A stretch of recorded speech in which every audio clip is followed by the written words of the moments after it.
Hola, hoy es miércoles 5 de febrero de 2025. Hace 200 años exactamente, el sábado 5 de febrero de 1825, los diputados tabasqueños de la primera legislación del Tabasco Republicano Independiente promulgaron la primera constitución del estado de Tabasco.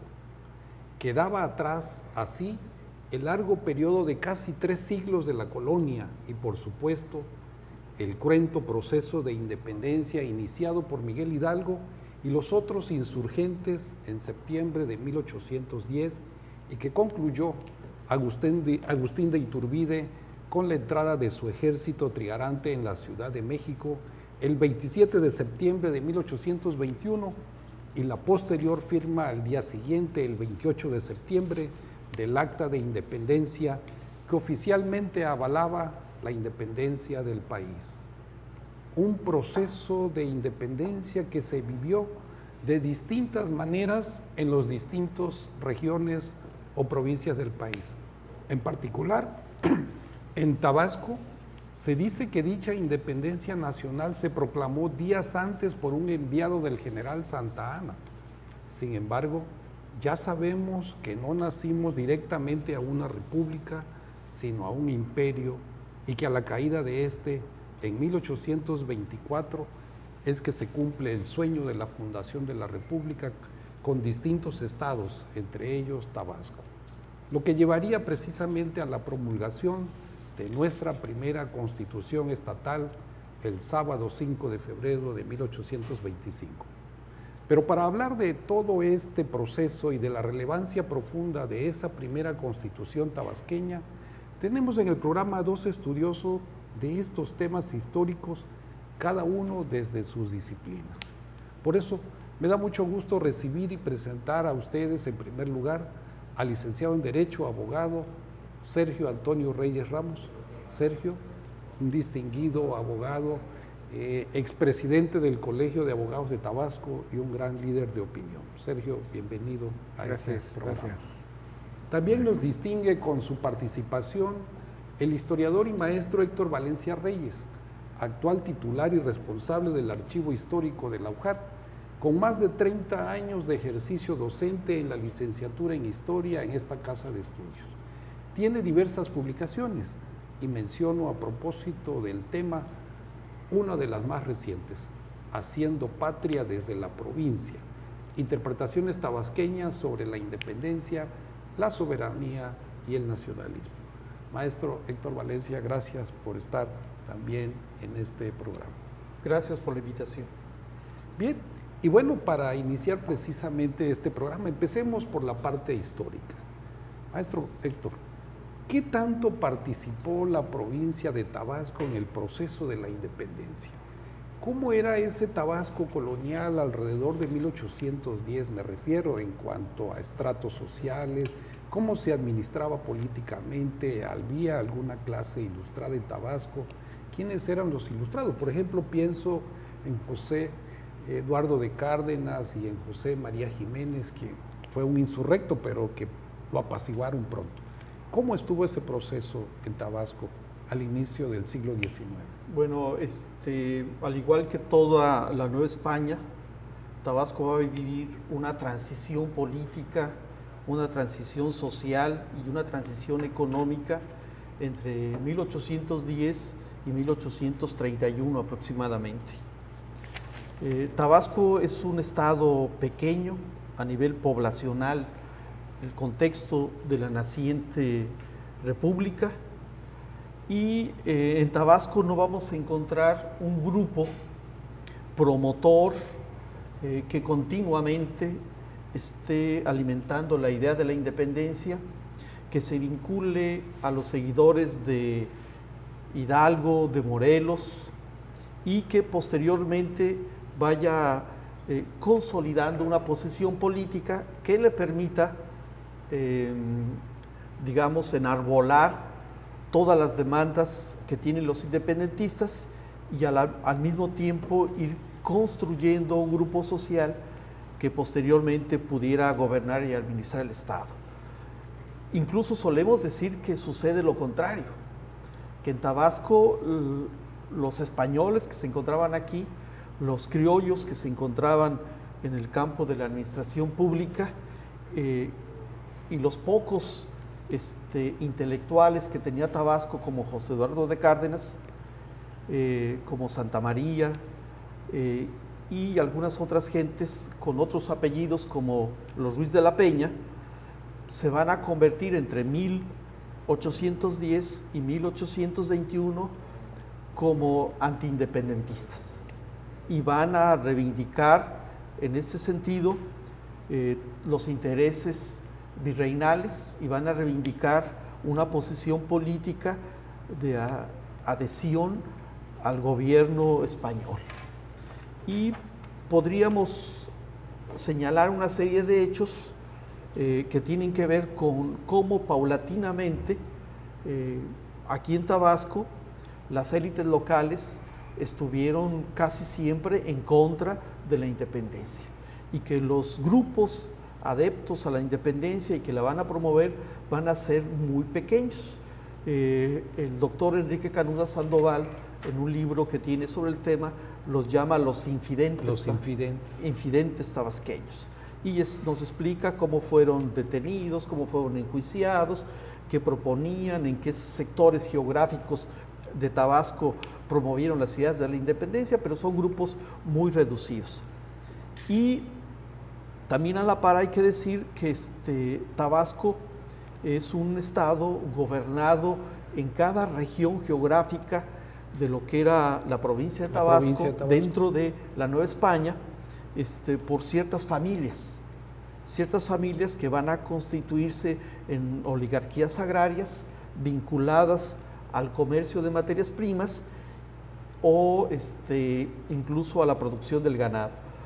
Y fundamentalmente lo que va a sostener la economía va a ser la producción agraria, entre ellos la producción del cacao, la producción por la zona de la Chontalpa del tabaco, la producción en menor escala de pimienta, un poco de caña, desde luego el maíz y sobre todo la exportación de materias primas. Y hay que decirlo, eso va a generar que en la evolución de Tabasco como espacio geopolítico y como estado independiente ya durante la República, pues estas familias mantengan el control a pesar de la independencia, a pesar de la constitución de la República o la Federación en 1824, a pesar de la elaboración de la Constitución de 1824 a nivel federal y desde luego a pesar de las reformas jurídicas y políticas que se van a dar para la integración de la nueva Federación Mexicana. Entonces la gente tiene que tomar en cuenta esto. ¿Eso qué quiere decir? Que el poder lo van a seguir ejerciendo aquellos que estuvieron en contra de la independencia y que tuvieron familiarmente el control de Tabasco y que tuvieron también el usufructo del desarrollo económico durante todo el siglo XVIII. Bien, entonces efectivamente así veremos, ¿no? ese proceso que durará, maestro Sergio, 11 años, ¿no? De ese 1810 hasta el 1821, cuando en nuestra historia de Tabasco se cuenta que en agosto de ese año llega a la provincia el veracruzano Juan Nepomuceno Fernández Mantecón para declarar la independencia de la corona española y declararse también el primer gobernador de Tabasco, postcolonialista. ¿Cuál fue el papel realmente de Fernández Mantecón en la administración de Tabasco?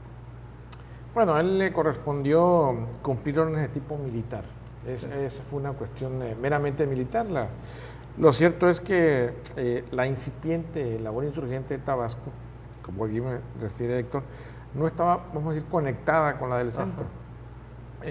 Por un lado, por las circunstancias propias de la provincia. Creo que Tabasco era una provincia no solamente olvidada, marginada, sino también subyugada interiormente.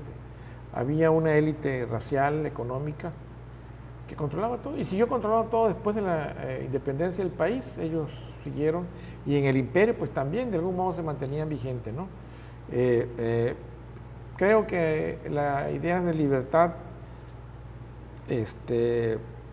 fueron pocos los partidarios, alguna rebelión en Huimanguillo, alguna cuestión por ahí, pero no una cuestión generalizada, por las condiciones propias de la entidad.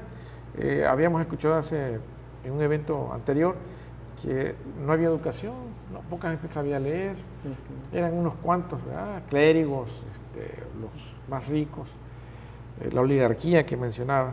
Entonces ellos pues eran los que dominaban el escenario, tenían la capacidad de hacerlo y lo siguieron haciendo. Ya con el advenimiento de la Primera República Federal, pues la tarea era ser parte de la nueva república, ¿no? Entonces ellos van creando un escenario de participación y tienen suerte. Claro. Tienen suerte. Sí, entonces Fernández Mantecón llega a ser el primer gobernador, ¿no? Militar. Militar. Que corresponde al imperio a nivel de la república, ¿no? Bueno, sí, a nivel del país. Bueno, el primer imperio. Al imperio que constituye, ¿no? Iturbide. Que constituye Iturbide. Sí, pero digamos, él no va a trastocar a los grupos locales, a los grupos que de alguna manera tenían el control económico y hacían que operaran las instituciones locales. Digamos, Tabasco va a tener aproximadamente 5 o 6 gobernadores entre 1811 y 1821. Y va a seguir con esta tendencia durante toda la primera mitad del siglo XIX. Y, digamos, los gobernadores y la clase política, eso sí va a suceder, van a tener que aprender a negociar con el centro y van a tener que aprender a negociar con los grupos que están en la propia región del Golfo de México, los grupos de Veracruz, que devienen de la península de Yucatán, y en menor grado con los que están vinculados al estado, a lo que hoy es el estado de Chiapas. Claro. Entonces, y también habría que plantear algunas hipótesis que algunos investigadores a nivel nacional lo han hecho. Don Jesús Reyes Heroles decía: quien no conoce el siglo XIX no puede entender la historia del siglo XX mexicano. Casi igual pasa en Tabasco. Carlos Ruiz Abreu, en una investigación que tiene, dice: bueno, viene la independencia, pero siguen gobernando las familias. Vienen los gobiernos centralistas, siguen gobernando las mismas familias en Tabasco. Vienen los gobiernos federalistas, siguen gobernando las mismas familias. Viene la Constitución del 57, se trastoca algunos intereses, pero siguen perdurando las mismas familias. Por ejemplo, la figura de Agustín Ruiz de la Peña, que va a ser el primer gobernador constitucional, ¿cómo va emergiendo? ¿Y cuál es su papel para precisamente promover, ¿no?, la primera constitución del 2000, bueno, él es 1825? Él es digamos, una especie como de cacique regional que va a representar tanto a los grupos que controlan la producción agraria como a los grupos políticos, incluso vinculado a los grupos religiosos. José María Ruiz de la Peña es un representante tabasqueño al primer constituyente federal. Habría que investigar si es su primo o directamente su hermano. Y entonces, digamos, él va a representar a este grupo de tabasqueños que van al constituirse el 29 de enero de 1924 la federación, pues ellos van a asumirse como los representantes de Tabasco. Y ellos van a operar todo el proceso para legitimar que en Tabasco se tenga su propio constituyente, que Tabasco pueda ir creando su propia reglamentación jurídica en la perspectiva no solo de establecer decretos, leyes orgánicas, sino de tener su propia constitución. Pero en ese proceso que se está dando en Tabasco, también a nivel nacional se van a dar algunos enfrentamientos. Por ejemplo, toda esa clase política que apoyó a Iturbide y se adhirió al imperio, después va a tener que renunciar a Iturbide y apoyar a Santana, que es el que derroca a Iturbide a través del plan de Casamata, y apoyar a una nueva grupo, sobre todo de militares, que van a sostener digamos, la idea de constituir en México una república federalista, o sea, un modelo de Estado diferente al del imperio. Pero esos grupos luego van a tener que paulatinamente ir cambiando también de posiciones políticas en función de cómo se dan los movimientos a nivel nacional. Y a nivel nacional los movimientos también se están dando de una manera muy repentina, muy rápida, en la que diferentes grupos políticos van a ir teniendo el control, digamos, de la Presidencia de la República, de la Cámara de Diputados, la Cámara de Senadores y de las Secretarías de Estado. Y en ese contexto, a veces los tabasqueños, entre ellos Ruiz de la Peña, pues se van a tener que enfrentar, defendiendo los intereses de las oligarquías locales, a los grupos políticos que a nivel nacional están construyendo una hegemonía. Bien. Maestro Sergio, ¿cómo se constituye esa primera constitución? Se crean las juntas electorales del Estado para elegir los 11 diputados, ¿no? ¿Cómo se da ese proceso para llegar a la primera Tenemos constitución? que entender que del periodo que va de la vieja provincia española, sujeta a una intendencia, la última fue la de Yucatán, éramos una provincia pero sujeta al sistema de intendencias. Cuando se diluye el periodo virreinal, las autoridades virreinales, se sigue ese esquema.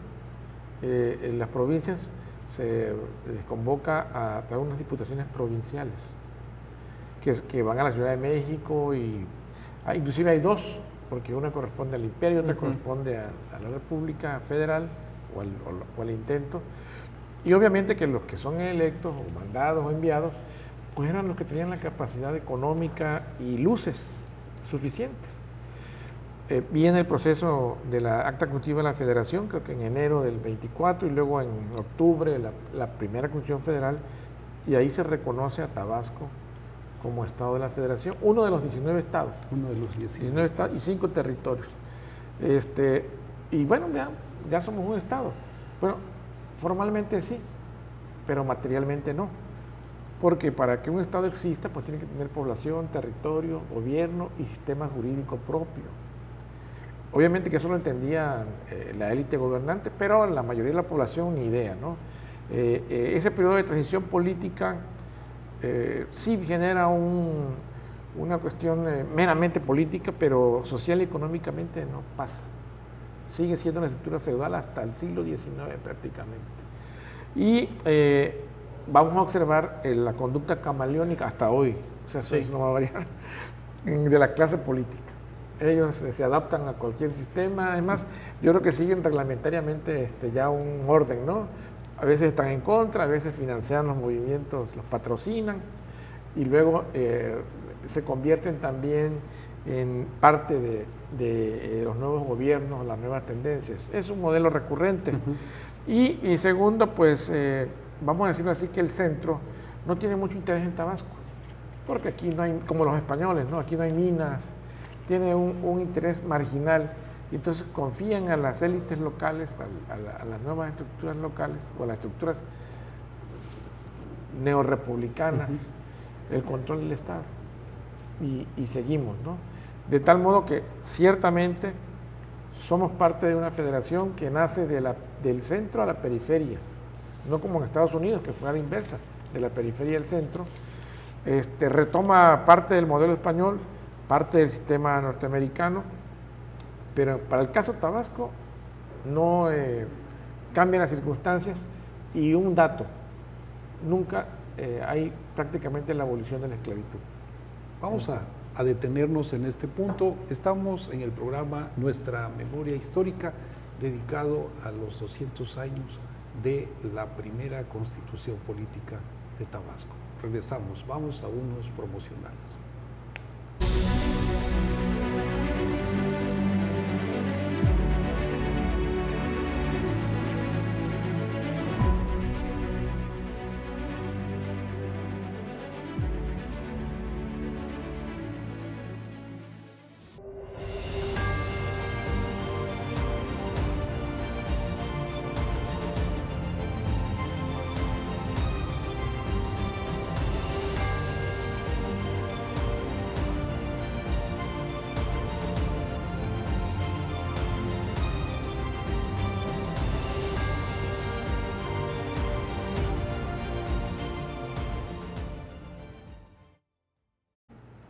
Qué bueno que siguen con nosotros en este programa, Nuestra Memoria Histórica, en el que estamos haciendo un análisis de los 200 años de la constitución, de la primera constitución política del Estado de Tabasco.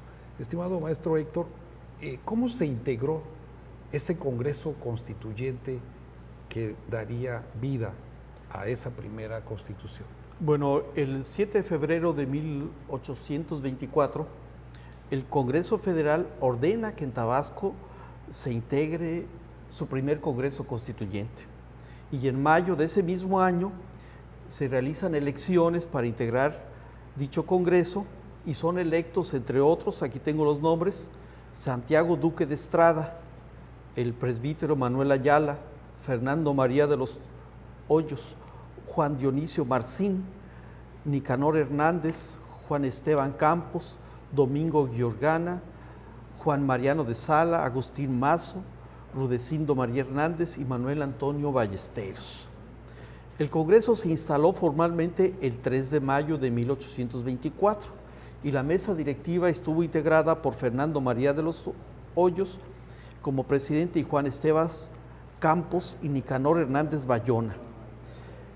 El 8 de mayo, 5 días después, ese Congreso nombra a Agustín Ruiz de la Peña como gobernador y también nombra como vicegobernador, digamos, a quien va a representar los intereses federales, a José Antonio Rincón, que es el comandante militar de Tabasco. Entonces, a partir de ese momento, se empiezan a realizar los trabajos, las discusiones para elaborar, constituir y luego aprobar y promulgar la constitución local. Pero están esperando, digamos, un indicador o un elemento coyuntural. Están esperando la Constitución Federal para poder apoyarse en los preceptos de la Constitución Federal y poder integrar el contenido de la Constitución Federal en la Constitución local. Y como sabemos,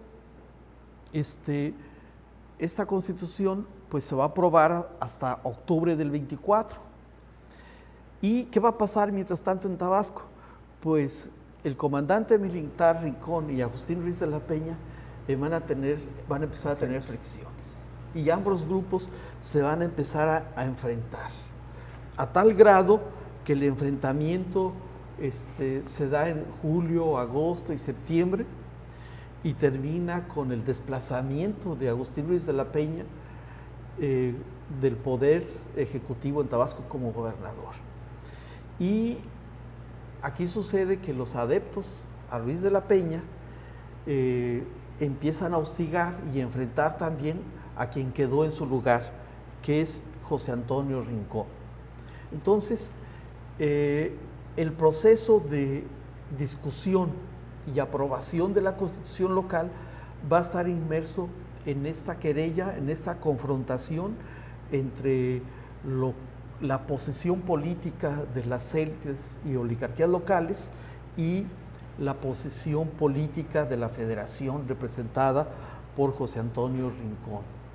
Es una parte de la historia de Tabasco que sociológicamente, políticamente, históricamente no ha sido profundamente analizada, sobre todo a la luz de lo que decía Sergio, a la luz de cómo los apellidos y los nombres de quienes integran este primer Congreso Constituyente local proviene de las grandes familias de Tabasco que van a ir transitando en los distintos conflictos políticos, en las distintas sucesiones de gobierno y van a ir saltando de una posición a otra y conservando el ejercicio del poder a través de la administración pública de las instituciones o el control de algunas instituciones coyunturales que tenían que ver con el comercio, como las aduanas, ¿no? Entonces, eso es importante tomarlo en cuenta. Entonces, la Constitución nace en el contexto de esta querella y de este conflicto y se va a mantener, digamos, esta misma tendencia durante los próximos 6 o 7 años, hasta que los centralistas logran imponer realmente una serie de acuerdos, pactos y posiciones a los tabasqueños, pero eso se va a dar incluso después de la expulsión de los españoles de México. 29. Muy bien. Muy bien. Bueno, vamos ahora entonces a centrarnos en el objeto propiamente, ¿no?, de que estamos conmemorando con todo este proceso que ha conducido precisamente ahí. Maestro Sergio, la Constitución, ese 5 de febrero se aprueba y se promulga el 26 de ese mismo febrero de 1800. Tiene 11 capítulos esa Constitución y 224 artículos. Quiero leerlos así rápidamente. El primero, del Estado, su religión, territorio y gobierno. El segundo, de los tabasqueños, sus derechos y obligaciones. De los ciudadanos, el tercero, de los ciudadanos y sus derechos.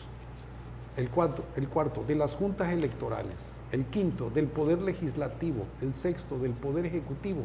El séptimo, del poder judicial. El octavo, del gobierno interior del Estado. El noveno, de la hacienda pública del Estado. El décimo, de la milicia del Estado. Y el 11, sección única. Maestro Sergio, ¿qué modelo siguieron los legisladores para estructurar de ese modo nuestra primera Constitución si no existía una anterior?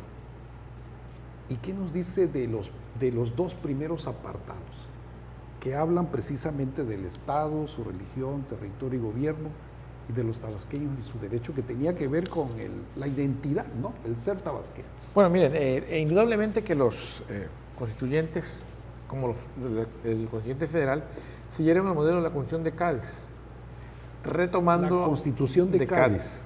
Retomando algunas cosas del modelo norteamericano, pero por ejemplo el proemio, en el nombre de Dios Todopoderoso, Ajá. Creador, ese es una copia, ¿no? Una concepción metafísica, conservadora. Sí. Conservadora. Totalmente. Pero además se guiaron también por las constituciones de otros estados que le habían precedido.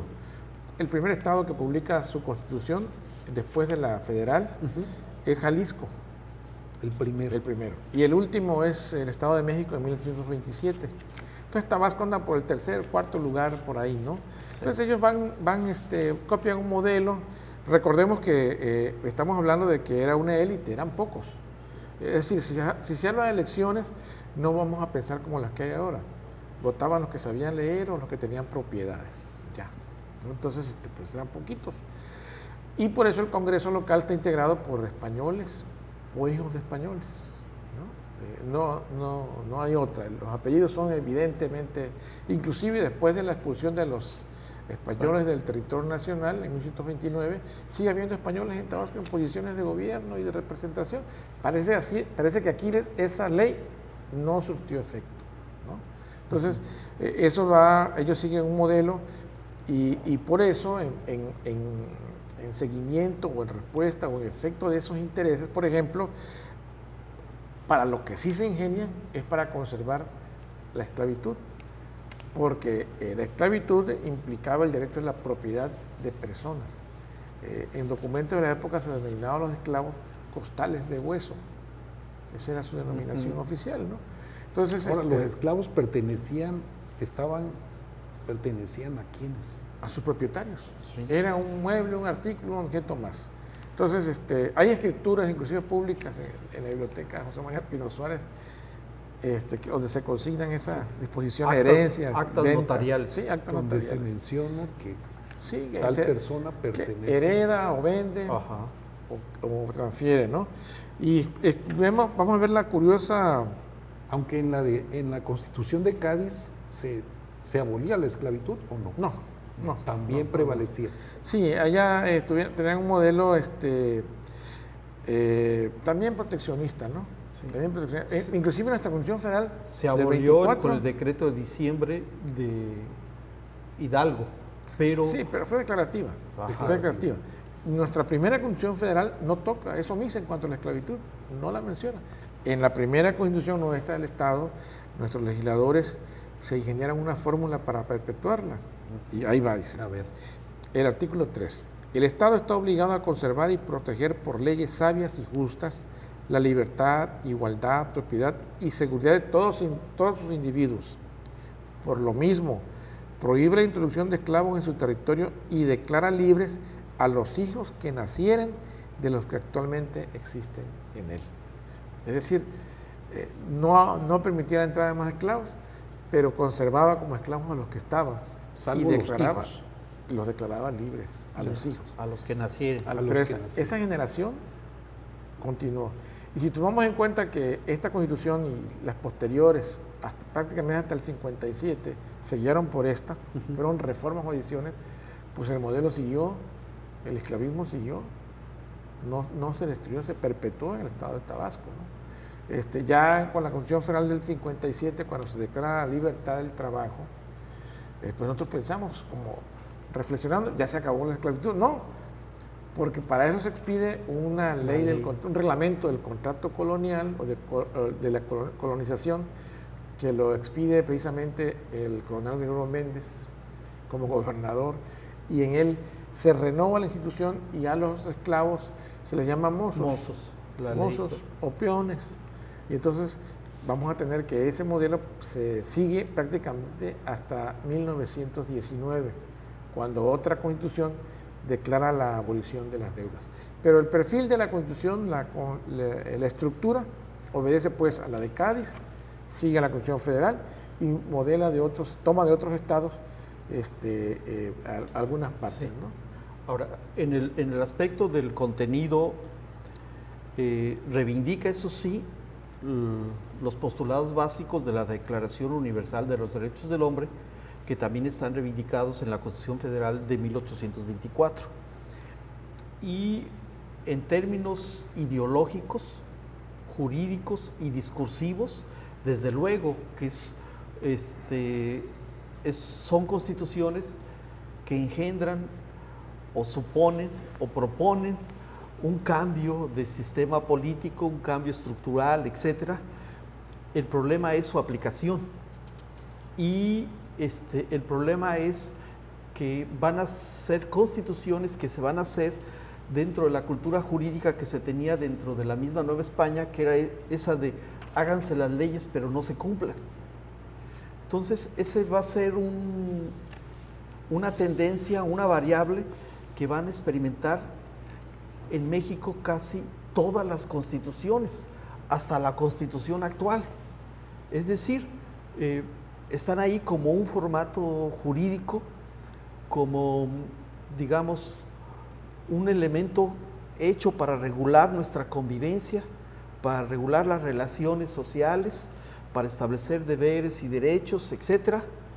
El problema es que desde los propios encargados de operarla, los propios gobernantes, se van a cumplir sus preceptos a cuentagotas. Y en ese sentido, todas nuestras constituciones van a tener una serie de discursos, conceptos que tienen que ver con el desarrollo del liberalismo, la democracia y los derechos humanos. En determinados momentos, a partir de 1857, los derechos humanos, las garantías constitucionales, etcétera, pero que se van a cumplir a cuentagotas. Entonces, ese ha sido un reto que ha tenido en sus distintas fases los distintos sistemas políticos que han existido en la República. Es decir, hasta qué punto han sido coherentes en aplicar los preceptos constitucionales y las leyes que emanan de ellos en la convivencia social, en la vida cotidiana, en el trabajo, en las relaciones religiosas, etcétera, ¿no? Casi siempre lo que ha surgido es una cultura que va a reproducir inercias en las que se van a refrendar intereses, en las que se van a priorizar, digamos, los intereses, los proyectos de las oligarquías o quienes detentan el poder o tienen el poder financiero, ¿no? Bien, vamos a unos promocionales. Estamos en este programa de Nuestra Memoria Histórica con el maestro Sergio Antonio Reyes y el maestro Héctor Valencia. Regresamos.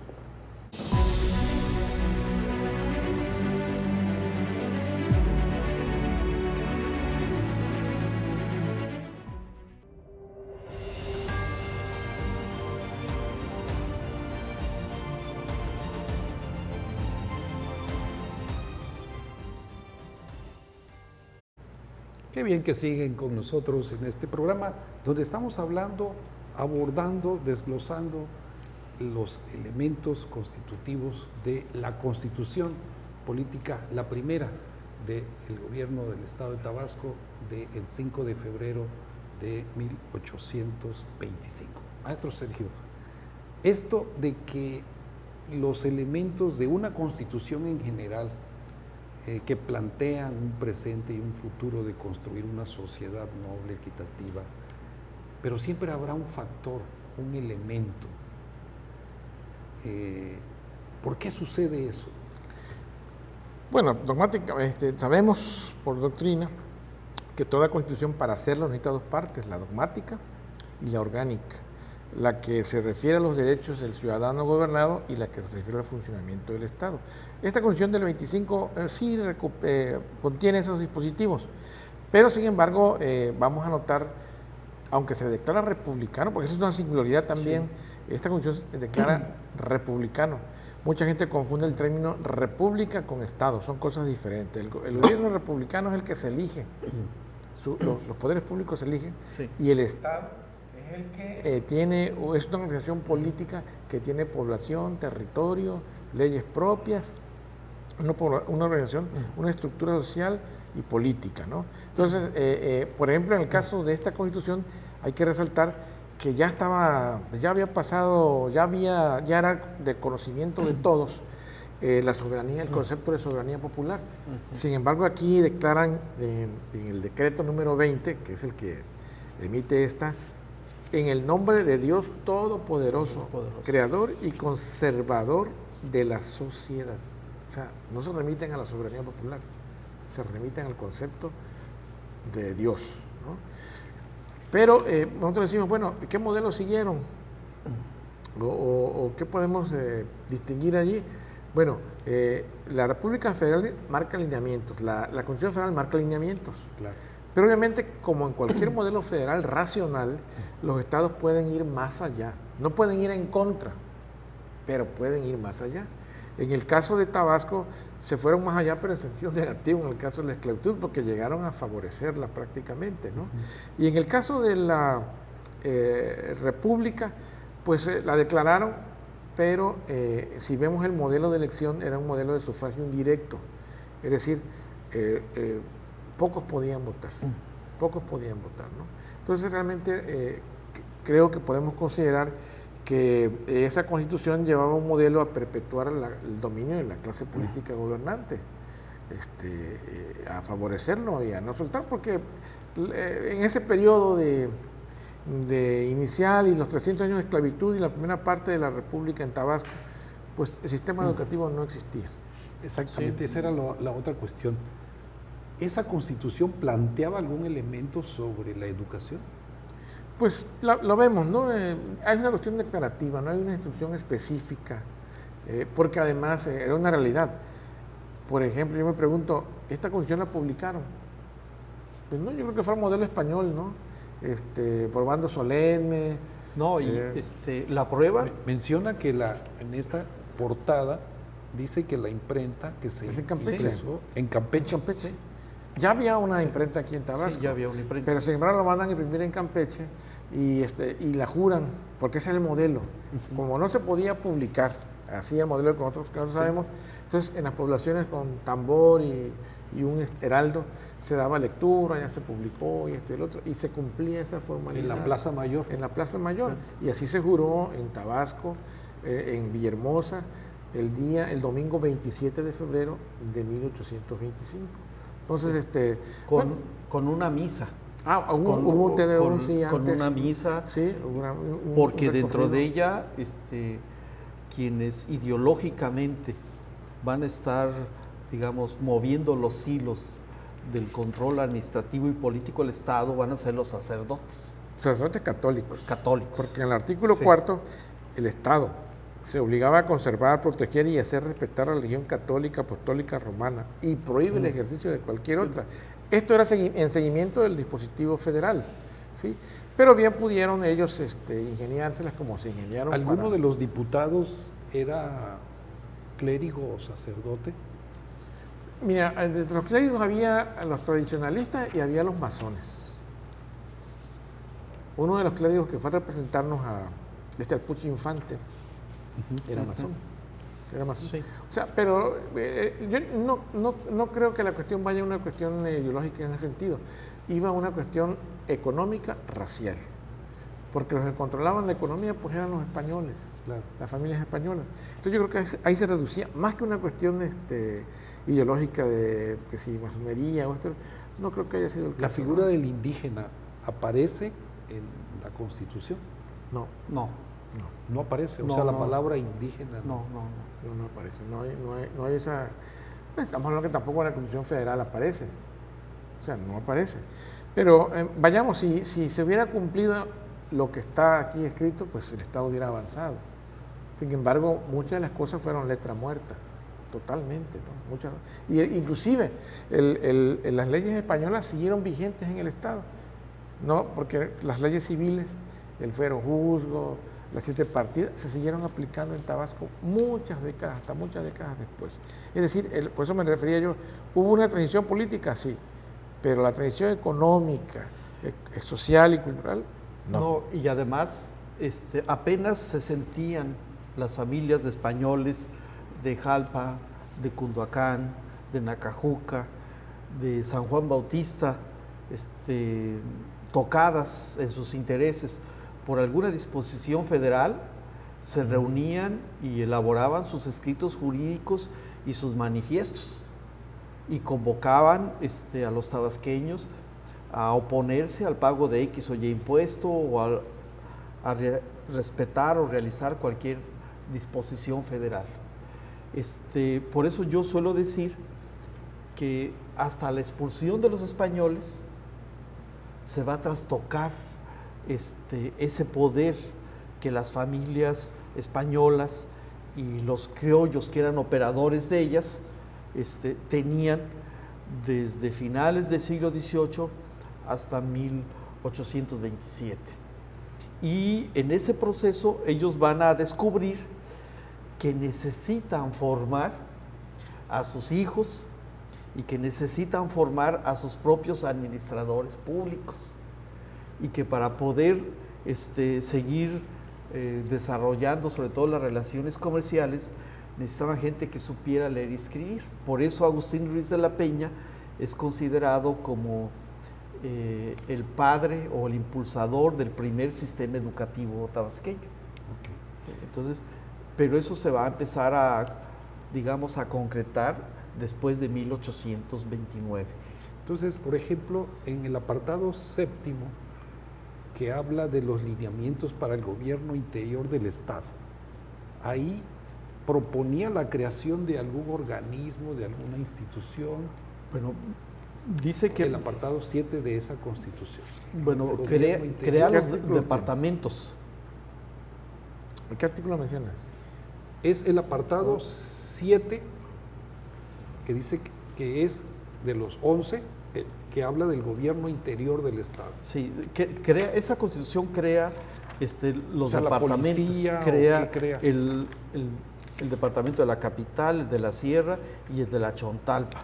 Y sí crea nuevas instituciones que tienen que ver con la administración en función del modelo federal y las leyes que devienen de la Constitución del 1824. Entonces, por ejemplo, el de la Hacienda Pública, ¿no? De la Hacienda hay Pública, otro, sí.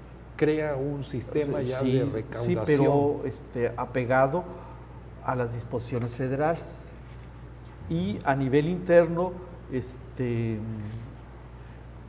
yo no tengo registrado si crea un sistema interno de vigilancia independientemente de lo que significaba la comandancia militar y, digamos, los regimientos que emanan de ella. Porque el nacimiento de la Guardia Nacional es muy posterior, hasta los 40, 1843, si no me equivoco. Entonces, esta Constitución sí va a definir todo lo que tiene que ver con la cuestión administrativa interna y cómo, tener funcionando y cuáles son los deberes y derechos tanto de los ciudadanos como de los funcionarios en las distintas instituciones. El asunto está en que la Constitución va a quedar atada a los usos y costumbres, a las formas tradicionales que tenían no solo de administrar el Estado, sino además de dirimir cualquier conflicto o problema. Y ahí es donde se van a imponer los intereses de estas oligarquías. Bueno, que te refieres al capítulo 7º del Gobierno Interior de los Pueblos, en el texto constitucional no tiene referencia a lo que me mencionas, pero sí tiene referencia al establecimiento de la policía en todos los pueblos. O sea, bien pudieron también haber decretado, en cada pueblo existirá un centro de educación o algo así, pero no, lo que le importaba a los legisladores entonces era el establecimiento de la policía. Exactamente, el control del sometimiento, ¿no? Eso sí está perfectamente delimitado. Por eso digo, ellos pudieron haber dado más, pero no lo hicieron.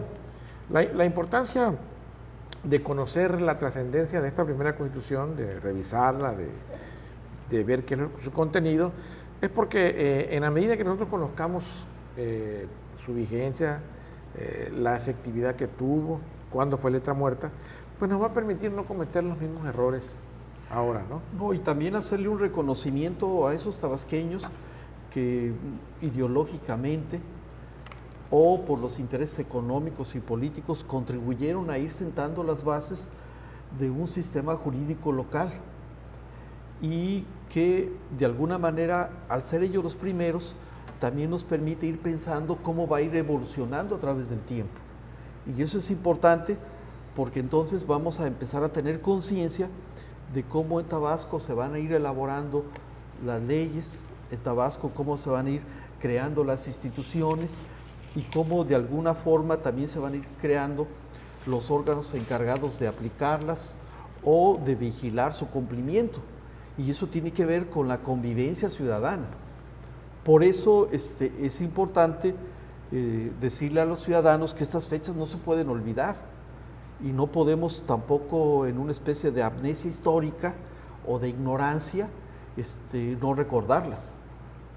Ahora, de pronto pareciera que una constitución se construye para mantener la hegemonía. Entonces, ¿cómo surgen los movimientos que van a tratar de enriquecerla y de crear, de pensar en el ser humano? O sea, bueno, esta constitución local... ¿Cuántas constituciones tenemos hasta hoy? 7, prácticamente 7, porque esta era muy rígida. La legislatura en la que se proponía no podía aprobar las reformas sino hasta la siguiente. Ajá. Entonces eso impedía que hubiera lo que ahora pasa, ¿no? Que tenemos modificaciones express. Pero mira, lo cierto es que el mérito de los constituyentes, uno, es el Estado, crear el Estado, porque no bastaba en la Declaración Federal, Tabasco es un Estado, si aquí no había poderes públicos constituidos, leyes locales, si no funcionaba como tal el Estado. Ellos logran hacer el andamiaje, después de que son una diputación provincial, se constituyen en Congreso Constituyente y empiezan a decretar leyes. El decreto número 20 fue precisamente la Constitución, pero ellos habían dado algunas bases de cómo integrar, cómo hacer las elecciones. Bueno, fueron formando, ¿no? Fueron formando y su mérito es de que aprovecharon, yo digo, la suerte. ¿Por qué digo? Porque nuestro Estado era realmente de pocas luces, poco movimiento económico. Hace un momento tú preguntabas las causas económicas, sí. El movimiento de independencia, ¿dónde inicia? Las áreas de minería centro, y de los... En la diócesis más rica de México. En Guanajuato, Michoacán, donde hay movimiento político y económico.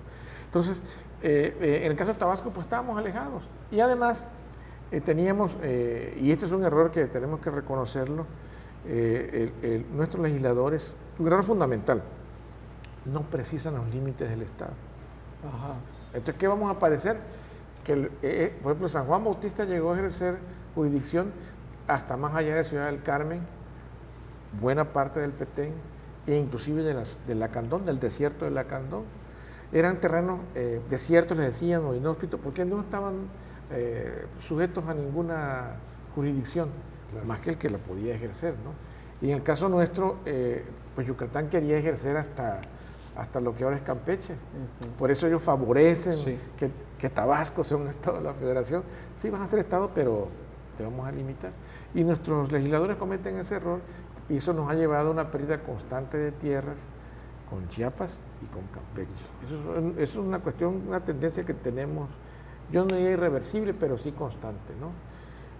Bien, pues vamos hacia el final, ya que vamos precisamente hacia el cierre de este programa. A mí me gustaría que cada uno de ustedes realizara lo que ya estamos haciendo, una reflexión final, si a los 200 años de nuestra primera constitución de Tabasco hay pendientes con la sociedad, si nuestra Carta Magna Estatal ha cumplido el sueño de José Eduardo de Cárdenas y el de esos primeros 11 legisladores de construir una sociedad tabasqueña más justa, más desarrollada, equitativa y más democrática. Sí. Bueno, creo que hasta hoy las condiciones han variado muy poco, pero proporcionalmente ha habido modificaciones, ¿no? Los apellidos siguen ahí están. El Estado sigue siendo saqueado, vamos a decirlo así. Vemos pasar las riquezas naturales, inclusive hasta el extranjero, ¿no? La caoba, el cacao, el petróleo. Si hubiera aquí litio, pues también se iría, ¿no?, al extranjero. Pero lo importante es de que sí tenemos que retomar las cuestiones del pasado.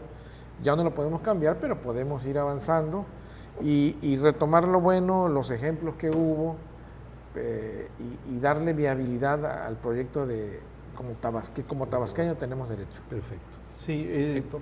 yo hace años escuché al doctor Jorge Abdo Francis decir que las leyes, entre ellas las constituciones, se elaboraban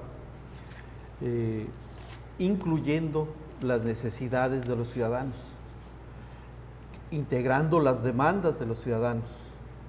Entonces yo creo que revisando las constituciones de toda la historia de Tabasco, sí habría que decir que ahí tienen una deuda, en el sentido de legitimar en su contenido las problemáticas y las necesidades efectivas de los ciudadanos tabasqueños. Y no reivindicar discursivamente solo cuestiones sociales para legitimar una hegemonía de una serie de élites o grupos de familias o oligarquías que tradicionalmente han gobernado al estado de Tabasco. Pues muchas gracias. Agradecemos la presencia de nuestros distinguidos invitados, el maestro Sergio Antonio Reyes Ramos y Héctor Valencia Reyes, por sus valiosas aportaciones para entender la gran relevancia de nuestra primera constitución política tabasqueña, promulgada el 5 de febrero de 1825, como el ordenamiento esencial que ha orientado el desarrollo y la vida democrática de esta gran tierra que es nuestro Tabasco. Soy Miguel Ángel Ruiz McDonald. Muchas gracias por acompañarnos y darnos el favor de su atención. Hasta pronto.